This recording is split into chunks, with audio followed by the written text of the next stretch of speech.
así les queda para poder repasar después o aprovechar y hacer después consultas en base a la clase. Bien.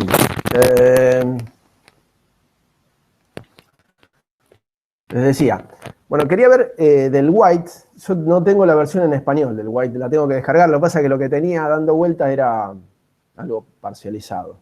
Pero bueno, lo vamos charlando. Quería ver el ejemplo 7.3 del White, que es un ejemplo vinculado con capa límite. Es básicamente una placa plana de 1 metro de largo, o sea, la longitud está en la dirección del desplazamiento del flujo y 3 metros de ancho. Inmersa, como dice ahí, en un flujo paralelo de la misma placa, en una corriente de una velocidad de flujo libre de 2 metros por segundo. Entonces, yo más que nada quiero ver este ejemplo y un par más para poder, para que todos nos pongamos de acuerdo en cómo es la metodología de análisis. Ahí dice que bueno, que hay que obtener el drag, o sea, la resistencia, la fuerza resistente que recibe la placa al avance por el rozamiento con el fluido, y los espesores de la capa límite.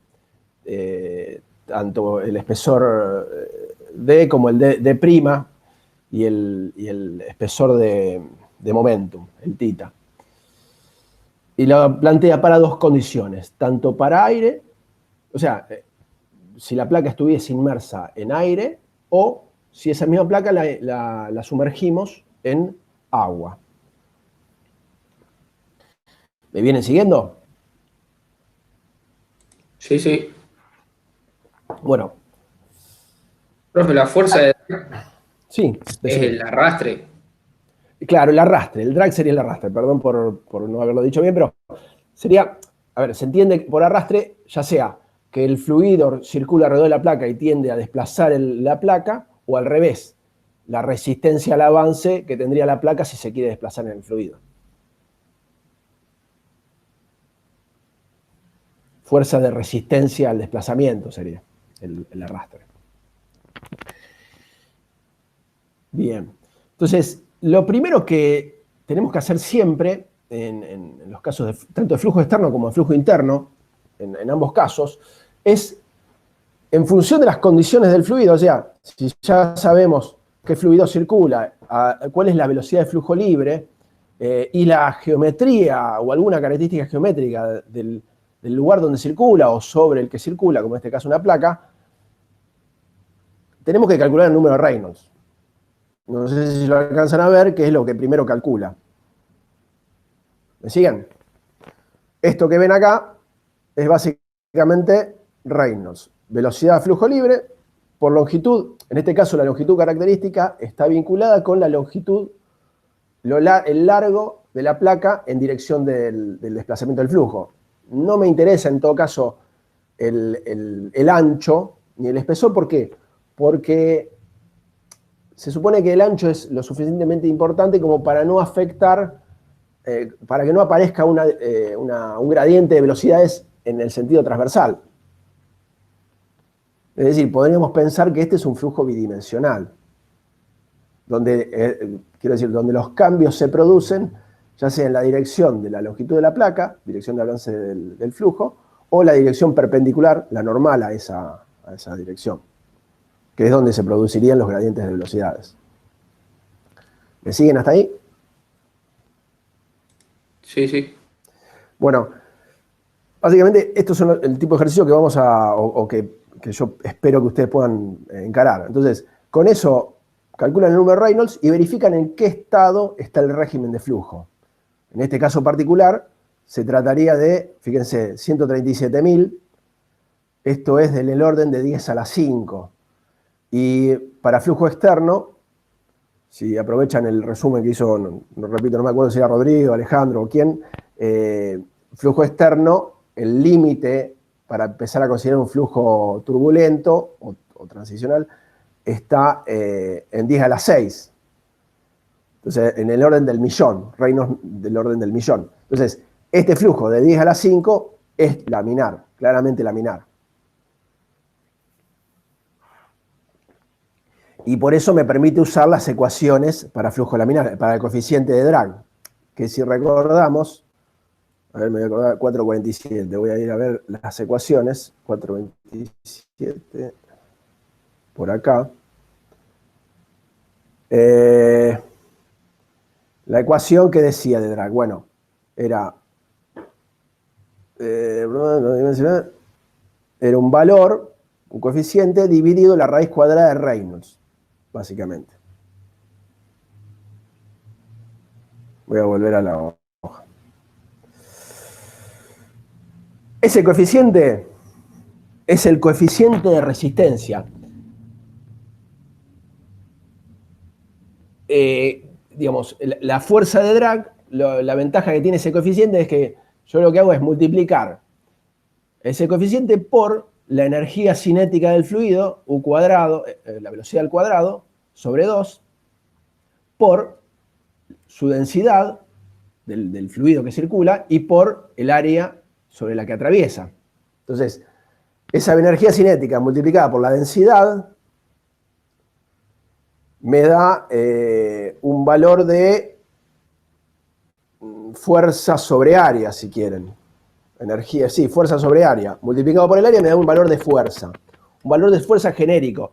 Ese valor de fuerza, ese término de fuerza, aplicado por el efecto que tiene la placa, que está vinculado con justamente el coeficiente de drag, y ese coeficiente de drag está vinculado con el Reynolds, me va a dar cuánto afecta la placa, qué fuerza produce la placa perdón, qué fuerza o qué resistencia le produce el fluido a la placa. Profe, Sí. ¿ese esfuerzo sería un esfuerzo promedio sobre la placa? Un esfuerzo. A ver, repetime la pregunta. Porque esa fuerza de drag que estamos calculando. Sí. Sería como un esfuerzo promedio de arrastre sobre la placa. Y en este caso no, porque esto está deducido de la ecuación de Blasius, que hace un análisis diferencial. Si vos retrocedes un poquito, la ecuación de Blasius hace un balance diferencial del flujo, es decir, él obtiene, por lo menos para flujo laminar, no para flujo turbulento, es otra historia, pero para flujo laminar obtiene la ecuación exacta, si se quiere, entre comillas, porque tiene algunas consideraciones, pero la ecuación lo más exacta posible del balance de momentum sobre la placa, sobre una placa plana. Con lo cual, esta sería la fuerza resultante. A ver, la ventaja que tiene esto de usar coeficiente de drag es que nosotros, a ver, no es que nos desacoplamos totalmente del Reynolds, pero digamos, a partir del Reynolds podemos replicar, podemos utilizar para un mismo Reynolds distintas condiciones de velocidad.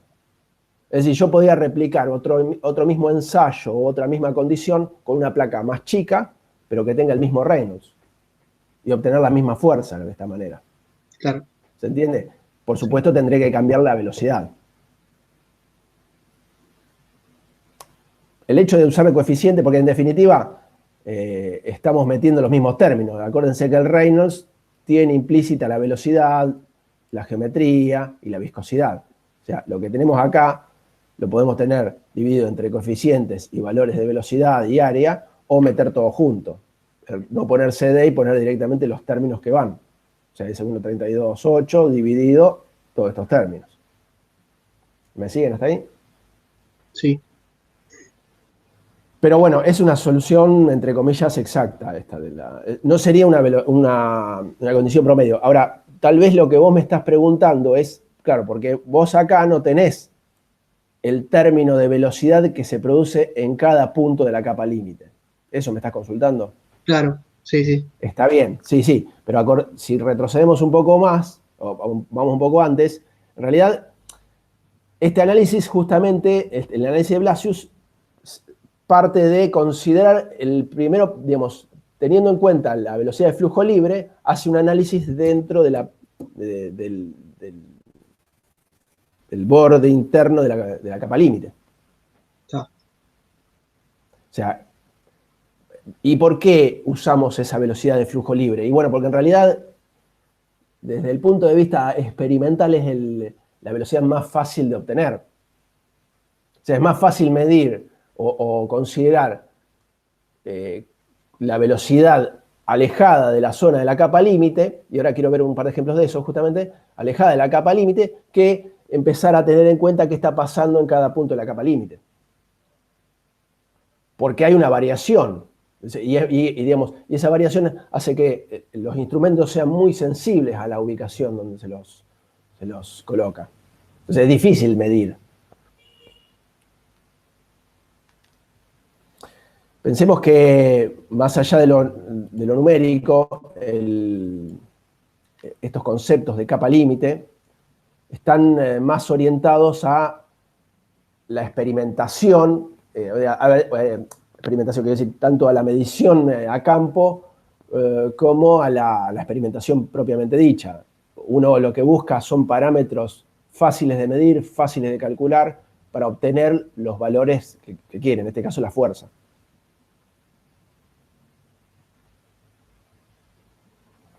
¿Me siguen o los confundo más? Sí, se entiende, profe. Bien. Bueno, no voy a ir muy en profundidad, pero básicamente lo que hace es obtener la relación de espesor de capa límite sobre longitud, que es la ecuación de Blasius, y esto le da un valor de 0,0135. Digamos, en definitiva, el D, para una longitud de 1 metro, le queda el espesor de la capa límite a 1 metro, o sea, la longitud L, le queda del orden de los 13 milímetros. Dense una idea, tienen más o menos entre 10 y 15 milímetros de espesor de capa límite a 1 metro de distancia del borde de ataque, del inicio de la placa. Eso es en el agua, perdón, en el aire. Después calcula los otros dos parámetros, el de asterisco y el espesor de momentum, que son básicamente parámetros, digamos, son otras constantes, no es para volverse loco.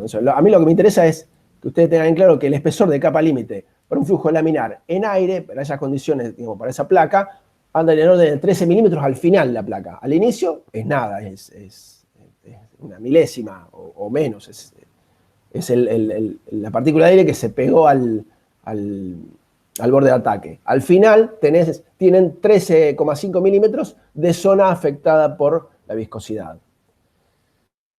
Si en vez de aire, acá, o sea, si estas condiciones, en vez de tener la condición del aire, tenemos las condiciones del agua, o sea, si esta viscosidad cinemática pasa a ser la del agua, y si la densidad pasa a ser a la del agua, lo que vemos es que, por empezar, el Reynolds le da bastante más alto. Es decir, fíjense qué interesante, para la misma condición de velocidad de flujo libre y geometría de la placa, con otro fluido ustedes van a tener otro régimen. ¿Lo alcanzan a ver a eso? Tienen un valor de Reynolds, bien, tienen un valor de Reynolds que está ahí al borde de entrar en una zona crítica, turbulenta. Entonces, ustedes podrían, lo que hace justamente el libro, podrían, bueno, estoy al borde, estoy ahí un cachito antes, supongo, me mantengo dentro del análisis laminar. Pero, evidentemente, el régimen del flujo no es el mismo. No va a tener la misma forma, la distribución de velocidades que en el caso de aire.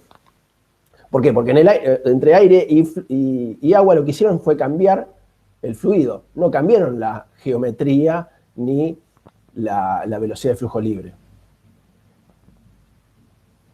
Y fíjense que para esa condición la fuerza de drag es bastante más grande. En este le da 5,7 newton y en el otro caso le daba, bueno, una miseria, 0,026. O sea, no sé, 200 veces más grandes. O sea, cambian el fluido y tienen una resistencia 200 veces más grande que para agua que para aire. Y esto también es interesante, fíjense, el espesor de la capa límite al final le queda, digamos, casi, ¿qué sería? Casi 4 veces más chico. Fíjense, entonces, en un fluido más viscoso y más denso, ustedes van a tener espesores de capa límite menores, y de hecho eso yo lo vincularía más con el Reynolds. Tienen espesores de capa límite más chicos, más finos, pero el efecto que produce esa capa límite, a pesar de ser más pequeña, es mayor. Tienen mayor resistencia. ¿Lo alcanzan a ver eso? Sí, sí.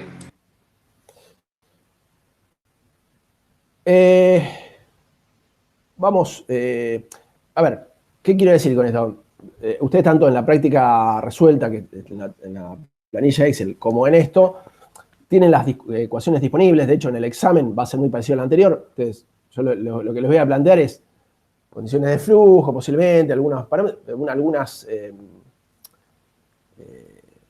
son preguntas más tipo, ¿qué dice Macana? Más tipo teóricas, pero ustedes van a tener disponibles todas las ecuaciones y fórmulas existentes. Yo no me vuelvo loco en la resolución, yo no les planteo ni siquiera ni que obtengan una ecuación, ni que me definan, ni que deduzcan, es decir, que no deduzcan en ecuaciones ni que se vuelvan locos con fórmulas. Las fórmulas las tienen disponibles. De hecho, por eso no me volví loco con hablar de la ecuación de Blasius ni nada de eso. Está disponible en el libro. Sí, necesito que ustedes tengan criterio para analizar el problema. Que, como les decía, primero encaren, a ver, guárdenme, primero encaren primero analicen el fluido, el problema en general. En este caso, vean qué número de Reynolds está trabajando, analicen si se trata de un flujo laminar o turbulento, cómo analizar ese flujo, con qué ecuaciones analizar, y a partir de ahí obtener los resultados. Quería ver 720, el ejemplo 720. Me perdí acá, se me fue todo al diablo.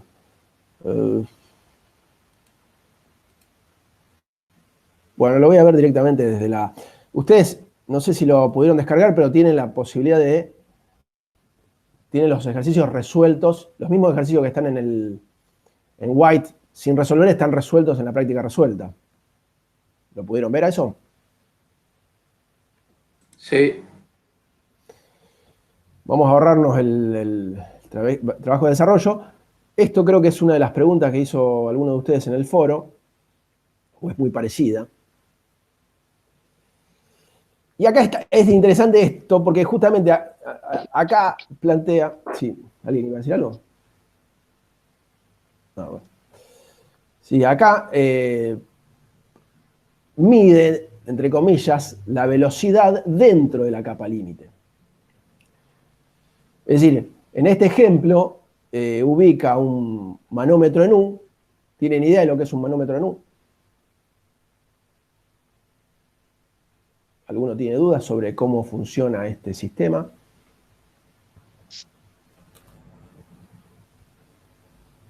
¿Es similar al pitot o más o menos? Claro, bueno, tiene una característica similar al pitot. No vimos el pitot, se nos pasó medio por alto, pero lo podemos ver ahora como un ejemplo. A ver, voy a explicar cómo funciona este y después voy a agregar el ejemplo del pitot. En este caso, ¿qué tienen? Tienen un tubo que en la parte, digamos, vinculada con el flujo está la entrada del tubo, digamos, la conexión del tubo con el flujo está en dirección al flujo. Entonces, el fluido que viene con una velocidad determinada, cuando ingresa al tubo, se supone que todo esto está en estado estacionario, se frena, choca contra, digamos, el flujo que está quieto y transmite su energía cinética, que es B² sobre 2G, a al fluido que está encerrado, digamos, atrapado, frenado dentro del tubo, y eso se traduce en definitiva en una energía de presión. Es decir, la energía que trae el fluido, que es parte de presión, parte de cinética y parte de nivel, asumiendo que la energía, el nivel geodésico no varía entre este punto y este punto, esa energía que le decía era de presión y de velocidad en energía cinética, cuando choca contra esta columna quieta, se transforma toda en presión, energía de presión.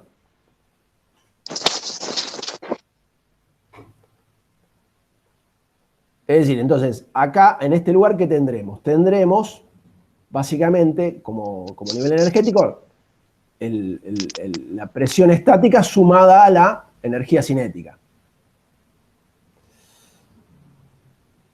Y eso, digamos, cuando no circula fluido por este lugar, es decir, supongamos que todo esto es una placa, una chapita o lo que sea, digamos, un tubo, que está sometido a presión atmosférica.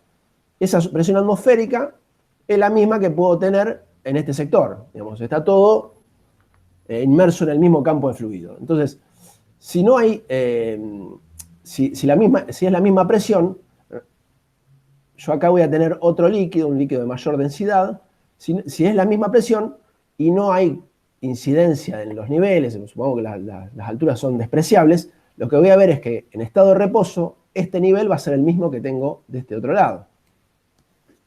¿Lo ven a eso? Es un manómetro en U, es el típico medidor de presión con un tubo, digamos, en U, con un líquido adentro. Cuando la presión estática y dinámica son las mismas, es decir, cuando estamos en reposo, la presión que tengo acá es la misma que voy a tener de este otro lado. Entonces tendría que tener el mismo nivel. Ahora, cuando empieza a circular fluido, les decía, a la presión estática que tengo acá y que tendría en todo este lugar, porque está todo sometido a la misma, en la misma presión estática dentro del mismo fluido, a eso se le suma el efecto de la presión dinámica. El fluido viene con velocidad y se estampa contra este flujo que está quieto, este fluido que está quieto, y ese choque le transmite a este fluido presión estática. Entonces, ¿qué pasa? Ese fluido va a empujar, o sea, va a tener más presión que la que se tiene de este otro lado. Eso está conectado hidráulicamente por este fluido, pero al haber esa diferencia de presión, acá no circula fluido, hay como un tope, es como si fuese un pistón. Entonces, lo que hace este sistema es de nivelarse y la altura que se gana con el fluido de mayor densidad del lado derecho equivale, o sea, ese H equivale a la diferencia entre la presión estática y la estática más la dinámica de este lado. Es decir, este H está vinculado con la presión dinámica o la energía cinética, en definitiva. O sea, este H es igual a la raíz cuadrada de 2GH, de la raíz cuadrada de 2 por G, 2 veces G. Por la velocidad al cuadrado, eso quise decir. 2G velocidad al cuadrado. Es el equivalente a la caída libre. ¿Hasta ahí me siguen? Sí, sí. Bueno, entonces, ¿qué les dice el ejemplo? Bueno, que en esta chapa, no sé qué sería un tubo, bueno, recibe o pasa sobre esta chapa un flujo a 20 metros por segundo en la zona de flujo libre. El pitot, el tubo del pitot de estancamiento, ubicado a 2 milímetros, o sea, a 2 milímetros de la pared, muestra una altura, esta diferencia de nivel, de 16 milímetros de este aceite cuya viscosidad es 0,82, de viscosidad relativa es 0,82. Dice, para esa condición hay que estimar la posición X donde está ubicado el pitot. Fíjense que acá está interesante ¿Por qué? Porque ustedes acá lo que tienen que saber es, para que me dé esta diferencia de nivel con ese aceite, o sea, esta diferencia de nivel me está diciendo, en definitiva, una presión estática que se produce dentro del manómetro NU. Esa presión estática equivale a una presión dinámica que está dada por la velocidad, el cambio entre la velocidad del fluido que tiene en este sector y el freno que se produce en esta zona. Ahora, esta velocidad no necesariamente son 20 metros por segundo.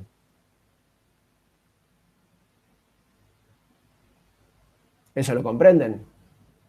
Esta velocidad va a ser otro valor. 20 metros por segundo tengo en toda la zona exterior a la capa límite.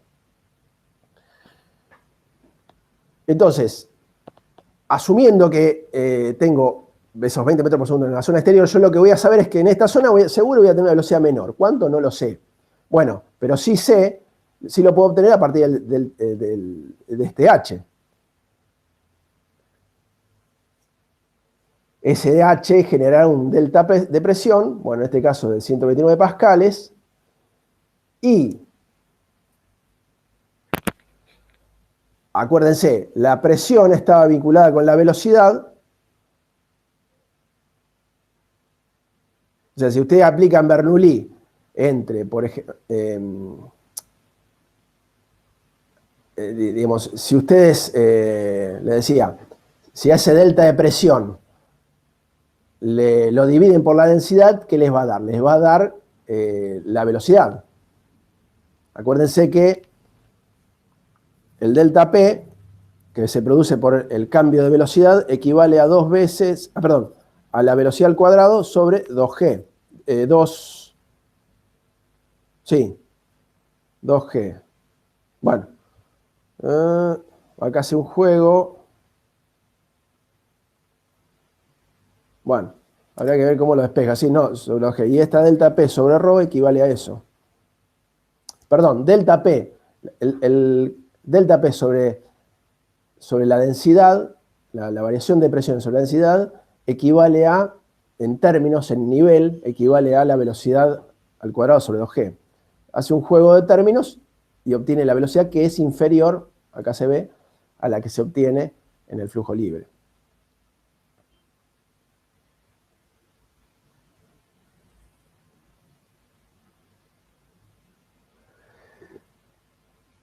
Y después, bueno, se va a esa relación entre la velocidad. ¿Qué les dice esto? Que ustedes, conociendo la velocidad que tienen en un punto de la capa límite y conociendo la velocidad que existe en el flujo libre, pueden conocer cuál es la posición de ese lugar donde tengo esa velocidad, la posición en el eje X que tengo esa velocidad.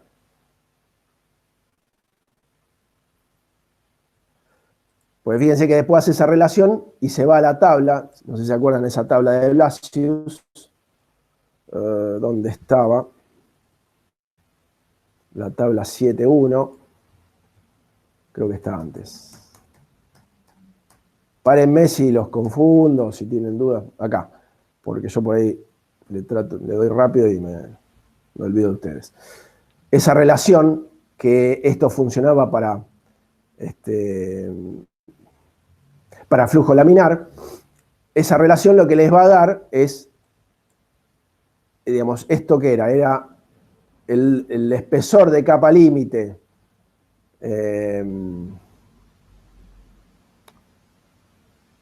sobre X, así, me da una relación de velocidades. De U, o sea, U es la velocidad puntual en el lugar. Lo que alguno de ustedes me preguntaba en algún momento, si el drag era promediado. El drag no es promediado. Lo que ustedes hacen es, en definitiva, es integrar a lo largo de toda la capa límite todas las velocidades afectadas, digamos, toda la integración de las velocidades, o de las resistencias que se producen por el efecto de la variación de velocidades. Pero puntualmente dentro de la capa límite pueden sí obtener una relación de velocidad local versus velocidad de flujo libre. ¿Lo ven a eso?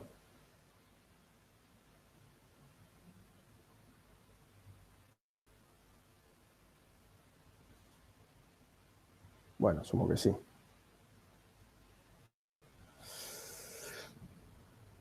¿Estamos conectados todavía o no?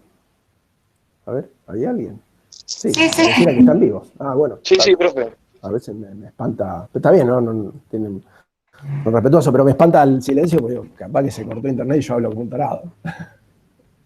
Pero, profe, ese U sobre U, que te da Sí. 0,734, Sí, ¿qué te quiere decir? O sea, ese valor es la para qué. relación.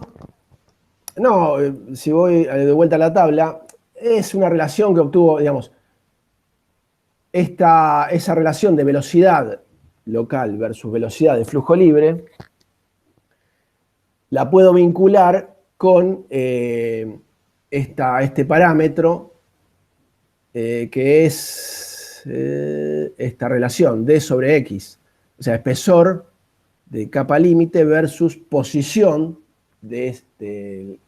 o ubicación a lo largo de la capa límite donde estoy teniendo ese espesor. ¿Se entiende? Yo voy a tener esta relación de velocidades, 0,7 y pico era por acá, esta relación de velocidades entre velocidad local dentro de la capa límite y velocidad de flujo libre para una determinada posición de la placa, para una determinada ubicación dentro de la placa, para un determinado, lo que acá llama X, que en nuestra placa, no sé, en nuestro ejemplo lo llamará de otra manera, pero es una determinada posición en la dirección de flujo, en la longitud que se desplaza, en la que se desplaza el fluido. O sea, ponele que acá 2,4, Sí, ese 2,4 es este término, que es básicamente o sea, altura. sí, altura, este 2,4, a ver, acá lo resuelve mejor. Es esto. Y que sería en Ah, este de ahí caso hasta el despeje después, claro. claro, 2 milímetros por U, que es 20 metros por segundo, por la viscosidad, por X. De ahí deducimos, o sea, este eta, esta letra griega, para esta condición de relación de velocidades, es 2,42. Claro, está bien. Para ese valor, digamos, y teniendo tanto el I, que sería la altura donde estoy tomando esa velocidad, donde estoy teniendo esos 14 y pico metros por segundo, y para los otros términos, de ahí despejo el X. Sí, sí, está bien. Este berenjenal se arma, lógicamente, porque estamos hablando de flujos, o sea, la característica de estos flujos es que son no lineales. No hay una linealidad, tenemos, de por sí ya uno asume que la distribución de velocidad en un caso laminar es de tipo parabólico, con lo cual ya no es tan directa la resolución de un ejemplo de esas características. Si hubiese una relación lineal, sería mucho más sencillo. Sí, está bien. Profe, ¿esa tabla es para flujo laminar nada más? Para flujo laminar, sí. Para flujos turbulentos, porque esa tabla, a ver, sería una resolución del problema, no me sale la palabra, pero bueno, sería la resolución laminar. Para flujo turbulento hay ábacos, que eso lo vamos a ver más en detalle cuando retomemos flujo interno, pero yo les puedo mostrar algunos ábacos que están un poco después, que están también vinculados con flujo acá, con flujo, son similares a los que se ven en flujo interno. Estos flujos, fíjense, esto sería el coeficiente de drag de flujos laminares y turbulentos en placas planas, ¿cómo se llaman? Sí, placas planas. Entonces, fíjense que este abaco, ¿qué les dice? Esta gráfica les dice que en función del número de Reynolds y en función, en este caso, de lo que se conoce como L sobre epsilon, algunos hacen al revés, epsilon sobre L, epsilon sería la rugosidad. Es decir,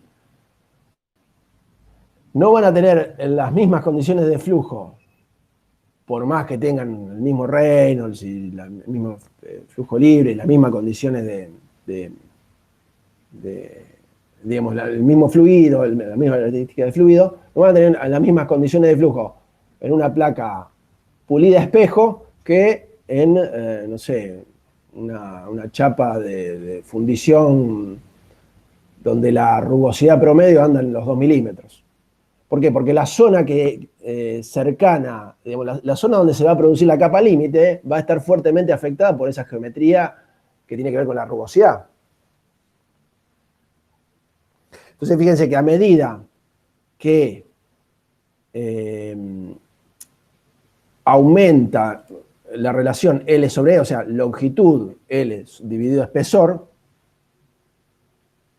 a ver si digo bien, sí, a medida que el espesor aumenta, en definitiva, para una misma longitud, que este término se va haciendo más chico, los valores de fuerza van a ser cada vez más grandes, o mejor dicho, los coeficientes van a ser cada vez más grandes, y eso va a afectar a la fuerza. Lo interesante de esto es que, digamos, cuando ustedes se mueven en la zona laminar, que sería esta que se ve acá, por acá, estoy mostrando con el mouse,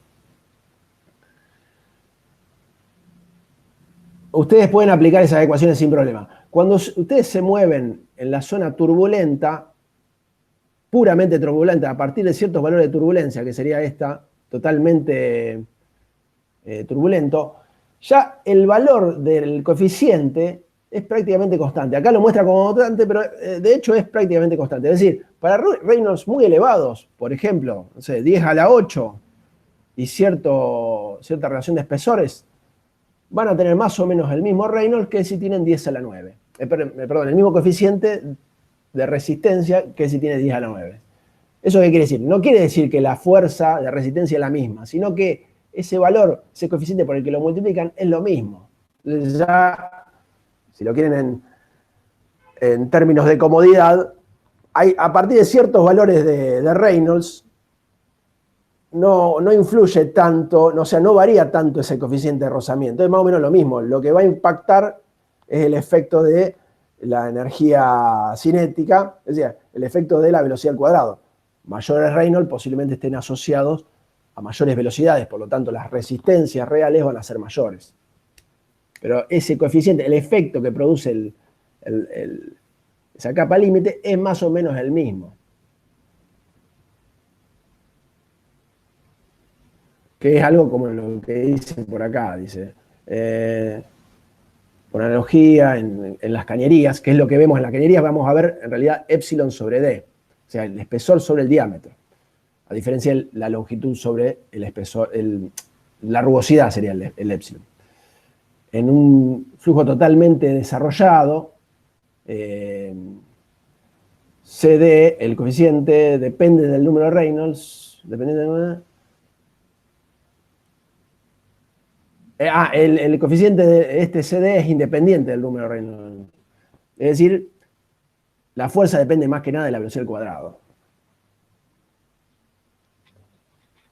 Eso, ¿qué quiere decir? Que para cuando estamos en un flujo con Reynolds elevado, es relativamente más fácil conocer las resistencias que cuando estamos en la zona, ya sea de transición o laminar. Ahí se agrega cierta complejidad.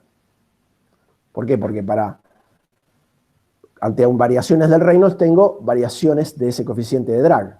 Y si ustedes recuerdan dónde estaba la ecuación, el coeficiente de drag, bueno, no lo tengo acá. El coeficiente de drag está vinculado con el Reynolds.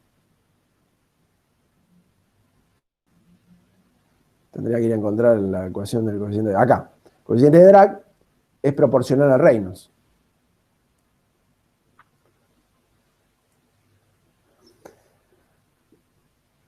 Por ahí alguien me preguntó si era solamente para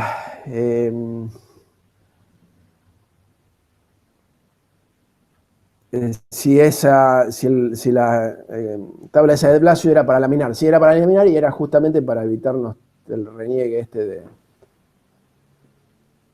de tener que calcular el CD. Bueno, no quiero seguir embarullándolo porque no es el objetivo hablar sobre el flujo tan en detalle sobre el flujo turbulento en esta parte.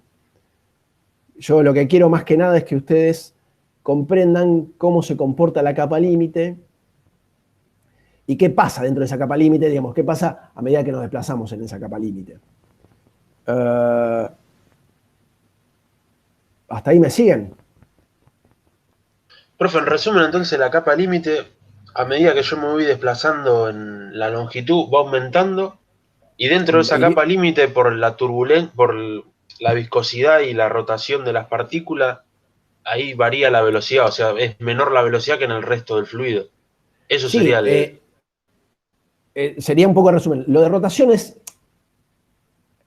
sí, a ver, rotación puede darse por fenómenos geométricos, un cambio en la curvatura, porque se produce el desprendimiento y entramos en una zona turbulenta, entonces las partículas, en vez, partiendo de esta idea de que el flujo inicialmente es paralelo a la placa, que digamos tiene una dirección bien definida, entonces puede producirse rotación ya les decía, por un problema geométrico, cambio de curvatura, o por un desprendimiento donde empieza a rotar por efectos turbulentos.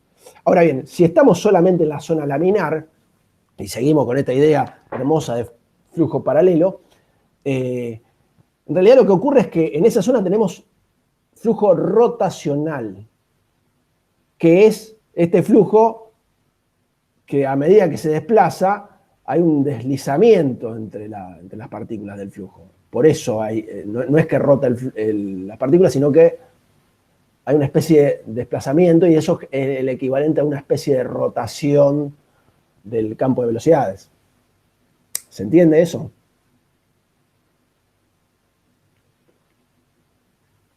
Sí, se entiende. Pero lo clave, lo interesante y lo que hay que recordar de esto es que dentro de esa capa límite vamos a ir teniendo, para un nivel determinado, por ejemplo estos 2 milímetros, vamos a ir teniendo un freno a medida que nos desplazamos aguas abajo. O sea, para ese nivel el fluido, a medida que se va desplazando, se va frenando, va perdiendo velocidad. Y el grosor de la capa límite va aumentando. Y hay un ejemplo posterior, creo que era el 23, bueno, este lo vemos ahora, el 24 quería ver, el siguiente. Hay un ejemplo posterior que se ve bastante bien eso. Este lo habían preguntado y creo que lo respondí ahí en la plataforma. Este está bastante bueno y ahora voy a hablar sobre eso. El 24, ¿qué dice? Hay dos tubos en U, 2 manómetros en U, al mismo nivel, a los 2 milímetros que vimos en el anterior, pero separados unas distancias L entre ellos. Y en este caso la distancia es conocida, dice que bueno, es aire a 20 grados, esta es la densidad, viscosidad. La velocidad, dice que el N1 tiene este valor, por ende deduce de ahí la velocidad, el eta 1 tiene esta relación, o sea, conocemos I, conocemos velocidad de flujo libre, conocemos evidentemente X, no sé dónde lo saca X. Ah, debe estar claro, yo no estaba leyendo qué bestia, el enunciado. Claro, como datos tenemos la velocidad de flujo libre, los saltos, donde va la distancia entre el borde de ataque y el primer manómetro en U, y con el segundo, que es L. Y lo que me pide acá es determinar qué alturas miden cada uno de estos manómetros, que es el equivalente a calcular las velocidades. Entonces, antes de hacer el cálculo, ¿ustedes qué alturas creen que van a medir en H1 y H2? Les hago una pregunta, ¿no? O sea, ¿cómo creen que va a ser este H1 respecto de H2? Mayor H1 Mayor H1. que H2. ¿Por qué? Pues como que se va frenando el fluido. O sea, H1 está vinculado con una velocidad del fluido mayor que H2. Claro. Claro, está bien. Sí, más allá de que está visible acá, es el criterio que hay que tener. Digamos, uno asume que si el flujo tiene esta dirección, si estamos dentro de la capa límite, al inicio de la capa límite vamos a tener para una altura, para una posición en I determinada, una velocidad mayor que para la misma posición, pero aguas abajo. Y más allá del cálculo, que es algo más bien mecánico, acá se visualiza bien esto. O sea, ustedes para un determinado nivel podrían obtener la velocidad que tiene el flujo en ese sector. Es más, podrían generar el gradiente si quieren. Podrían medir, es decir, podrían ir moviendo. Miden en un momento a 2 milímetros, en otro momento lo miden a 1 milímetro, después, no sé, 1, 2, 3 milímetros, y de ahí sacan las distintas velocidades que tienen dentro de la capa límite.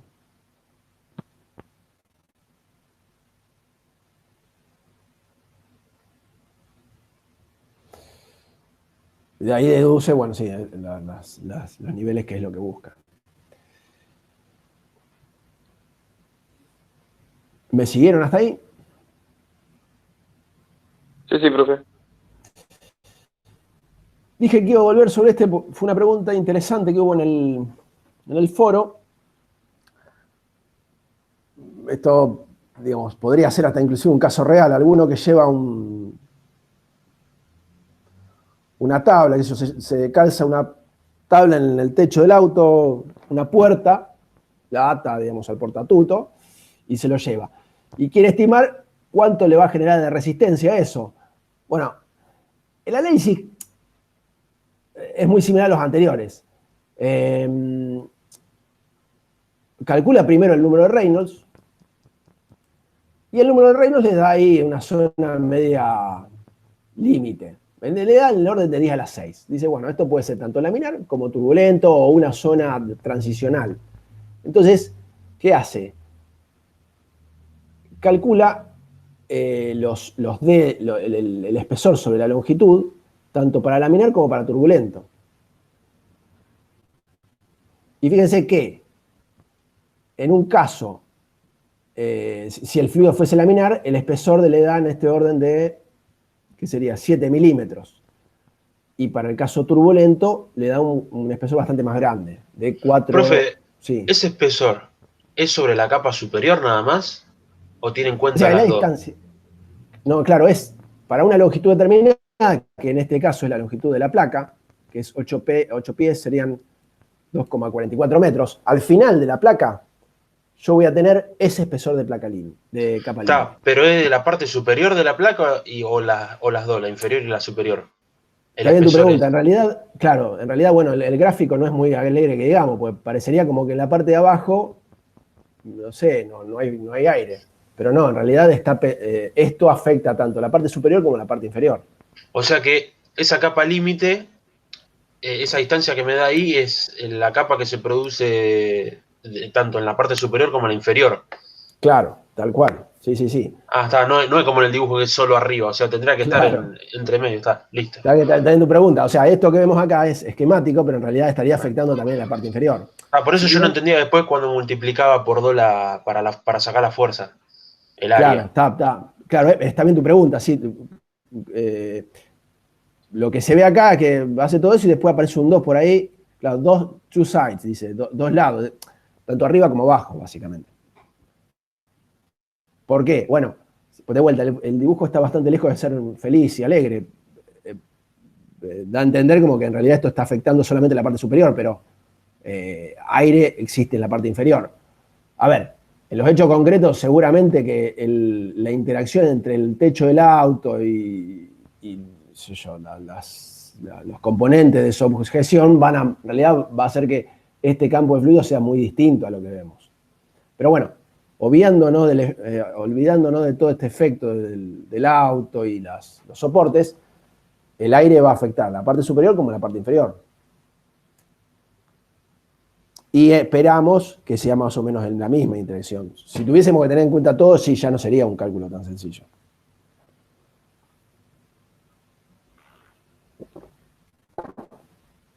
¿Me siguen hasta ahí? Sí. Bueno. Este es un pantallazo de los ejercicios que quería ver. Algo muy similar tienen en la ejercitación. Ahí además se agregan ejercicio de flujo Stokes, que es el de la bolita cayendo inmersa en un campo de fluido. Ahí es bastante más sencillo porque es aplicación de una fórmula. Yo, para serles sincero, en el caso del examen voy a tomar un ejercicio de este estilo, digamos, donde haya que analizar el flujo, donde haya que verificar si el flujo es laminar o turbulento, donde haya que tener cierto criterio y darse cuenta de que dentro, a ver si vuelvo al dibujo anterior, bueno, dentro de esa capa límite voy a tener para una ubicación X dada una determinada velocidad, que por ahí no va a ser la misma, que voy a tener aguas abajo, y que el espesor de la capa límite irá modificándose. Y tal vez les pregunte, a ver, ¿cuánto es el espesor si tengo una capa límite laminar para una condición de flujo dada y para una longitud de placa? ¿Y cuánto va a ser el espesor si ese flujo fuese turbulento? Con la idea de que ustedes distingan, en primer lugar, cómo varía esa placa entre un flujo laminar y turbulento y qué ocurre dentro de esa capa, digo, qué ocurre dentro de esa capa límite. ¿Me siguen hasta ahí? Sí, sí. Sí, profe. Bien. Bueno, ¿alguna otra duda respecto de esto? Les hago un paréntesis antes de que avancemos. La semana que viene voy a tratar de, ya les dije, esta semana iba a tratar de hacer miércoles y viernes, pero se me armalió un poco a la mañana porque si bien estamos en cuarentena tengo más reuniones virtuales que otra cosa. La semana que viene ya los cité para el lunes para hacer la segunda clase. Hoy vamos a ver el inicio de flujo compresibles. El lunes veremos una continuidad. No sé si lo terminaremos todo el lunes, veremos. Yo lo que no tengo en claro es si voy a poder hacer otra reunión así a la mañana. Y les vuelvo a repetir, les reitero la pregunta. En caso de tener que hacerlo a la tarde, ¿ustedes qué día podrían? Digamos, el viernes a las 6 de la tarde, ¿podrían? Como era el horario, o a las 5 de la tarde, como era el horario de la materia. Yo sí, personalmente no, me queda mejor el lunes. Yo no tendría problema. Sí, yo tampoco problema. Bueno, yo voy a ver cómo me organizo. Se los comunicaré durante la semana. El lunes ya estamos citados a la mañana, pero después en la semana veré si puedo ir, digamos, migrando a los horarios habituales de la materia. Nos van a quedar seguramente una o dos clases, veremos cómo nos organizamos de flujo comprensibles, haremos alguna consulta general y después vendrá el examen, el segundo examen. Profe, una consulta. La modalidad del examen, no sé si está planteada en el foro o algo, pero ¿va a ser la misma que el examen anterior o Tal cual, va a tener alguna la otra misma porque no le encontré la vuelta para hacerlo de otra manera hasta ahora. Claro, está bien. Mantenemos los exámenes multiple choice, que en realidad ustedes pueden hacerlo en el momento que quieran, no hay una fecha límite.